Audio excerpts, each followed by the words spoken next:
So yeah, I live here now.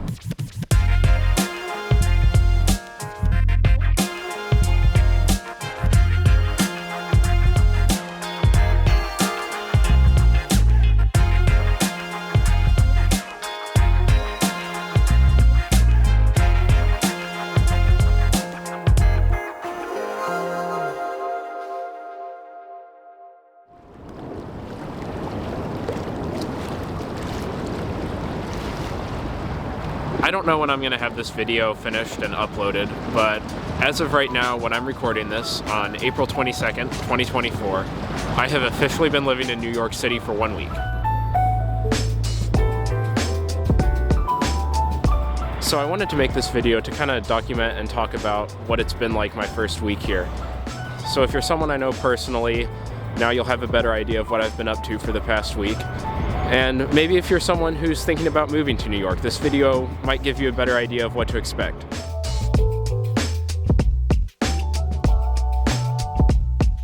So I'm thinking I might do a series of videos talking about this. So this one will be talking about the first week, and then maybe I'll do like a 1 month living in New York, and then maybe a 6 month, something like that.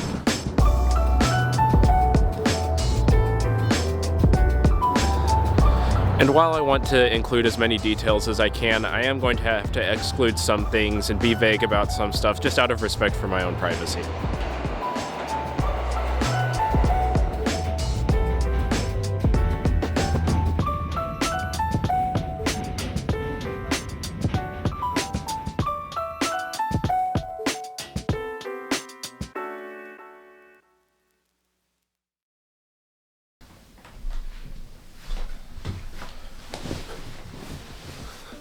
So since this is my first video in this series, I also want to spend some time talking about my experience trying to find a room and just getting ready to move almost 800 miles. I also want to say I'm not trying to frame my experience moving here as the common experience.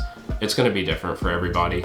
I just wanted to share my own experience so that if you're out there, you have another perspective you can take into consideration. So I started looking for an apartment sometime in February, I think. And it took about a month and a half before I finally found one. Some people may be able to find one much quicker, for some people it may take even longer.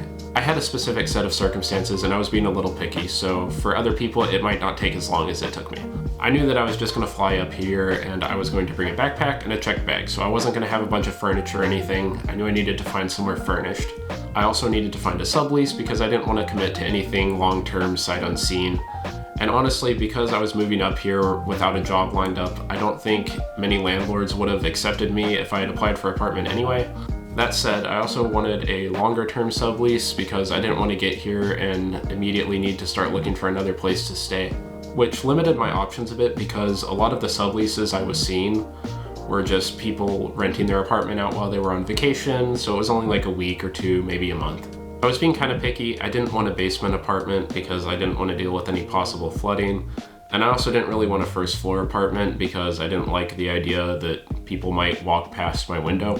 I also wanted to live kind of close to things. I didn't want to live too far out, but I also didn't want to spend too much on a room. So those two things kind of don't mix. So some of the websites I used to look for a sublease, I used Craigslist, but pro tip, if you can afford it on Craigslist, it's probably a scam. You can also use websites like Spare Room and Roomie where people post if they're looking for roommates. I used those websites a little bit, but I didn't have a whole lot of luck with them. I actually found my room through Facebook. You can look on Facebook Marketplace, but there's also a bunch of groups that post available apartments and rooms, and you can even find groups for specific neighborhoods. So some of the neighborhoods that I looked for a room in included Astoria, Sunnyside, Bushwick, Sunset Park, and just kind of the area in that ring they make around Manhattan. Another thing that made finding a room kind of difficult is that since I was moving out of state, I wasn't able to come meet the people in person before I moved here. I was able to meet the people here over FaceTime and they were good with that, but there are a lot of people that won't even consider you for a room if you're not able to meet them in person. So once I found this room, I had about 3 weeks to pack everything up, sell my car, get rid of stuff I didn't need anymore. It was a pretty busy 3 weeks. It was kind of weird that at no point during that did it really hit me that I was actually moving here. And to be honest, I'm still not sure that it's really hit me. There's been moments where it's been kind of weird, like watching my car drive down the driveway, or looking around my room and all the decorations being gone. But I still don't feel like it's fully hit me that I live here yet.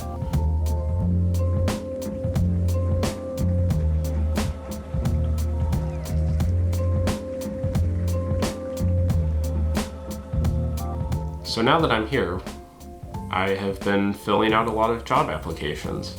I've also spent a good amount of time exploring the neighborhood and seeing the city. I actually had some extended family members that were here over the weekend, and it was really fun hanging out with them. We went to the Natural History Museum, we went to a Banksy museum. That's actually where I got that poster right there. And it was just great hanging out with them all weekend.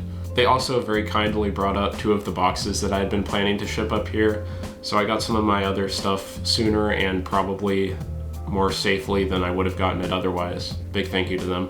But yeah, that's what my experience was like, finding a place to stay here and getting myself here.